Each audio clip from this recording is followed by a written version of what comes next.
Ladies and gentlemen, boys and girls, ഇന്നത്തെ video ഞാൻ പറയാൻ പോകുന്നത് എങ്ങനെയാണ് ഇതുപോലെ simple count down timer create ചെയ്യുന്നത് ഇൻ ആഫ്റ്റർ എഫക്ട്സ്. ഫസ്റ്റ് ഞാൻ ന്യൂ കോംബ് ക്രിയേറ്റ് ചെയ്തു, റീനെയിം ചെയ്ത് മെയിൻ എന്ന് കൊടുത്തു. Time duration 2 minutes.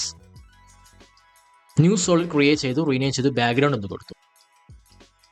Type tool select ചെയ്ത് 00 സെമിക്കോളൻ 00 സെമിക്കോളൻ 00 എന്ന് കൊടുത്തു. അലൈൻ ചെയ്ത് സെൻറ്റർ ആക്കി. ആങ്കർ പോയിന്റ് മിഡിലാക്കാൻ control alt plus home key select ചെയ്തു. ഇഫക്ട്സ് ആൻഡ് പ്രീസെറ്റ്സിൽ പോയി സ്ലൈഡർ കൺട്രോൾ ആഡ് ആക്കി. File, project settings, expressions, legacy ExtendScript select ചെയ്യുക. അതിൻ്റെ test layer, test, alt key hold ചെയ്ത് സോഴ്സ് ടെസ്റ്റ് കാണുന്ന സ്റ്റോപ്പ് വാച്ച് ഐക്കൺ ക്ലിക്ക് ചെയ്യുക. എന്നിട്ട് ഈ എക്സ്പ്രഷൻ ആഡ് ചെയ്യുക. ഞാൻ ഈ എക്സ്പ്രഷൻ പിൻഡ് കമൻ്റായി കൊടുത്തിട്ടുണ്ട്. ഇനി നമുക്ക് സ്ലൈഡർ ഇഷ്ടമുള്ളതുപോലെ അഡ്ജസ്റ്റ് ചെയ്യാം.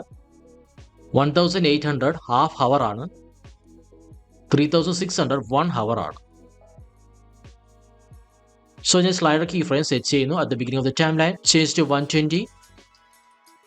ഇപ്പോൾ നിങ്ങൾ ഈ ടൈമിൽ ശ്രദ്ധിക്കുമ്പോൾ അറിയാം 2 minutes ആണ് സെറ്റ് ചെയ്തിരിക്കുന്നത്. ആൾസോ ഈ കോംബും 2 minute ഡ്യൂറേഷൻ ആണ്. ഞാനത് എൻഡിൽ പോയി കീ ഫ്രെയിം 0 ആക്കി. ഇപ്പോൾ നിങ്ങൾക്ക് 2 minute count down timer animation കിട്ടി.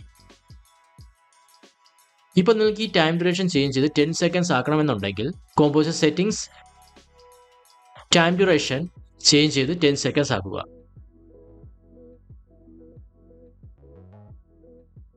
എഡിറ്റ് ടൈം ലൈനിൽ പോയി സ്ലൈഡർ കീ ഫ്രെയിംസ് റിമൂവ് ചെയ്ത് new slider key frames add ആക്കിയാൽ മതി. And that's it, ladies and gentlemen, boys and girls. ഈ വീഡിയോ എല്ലാവർക്കും ഇഷ്ടമായെന്ന് കരുതുന്നു. ഈ വീഡിയോ ഇഷ്ടമായി ലൈക്ക് ചെയ്യുക, സബ്സ്ക്രൈബ് ചെയ്യുക, മാക്സിമം ഫ്രണ്ട്സ് ഷെയർ ചെയ്യുക. Thank you.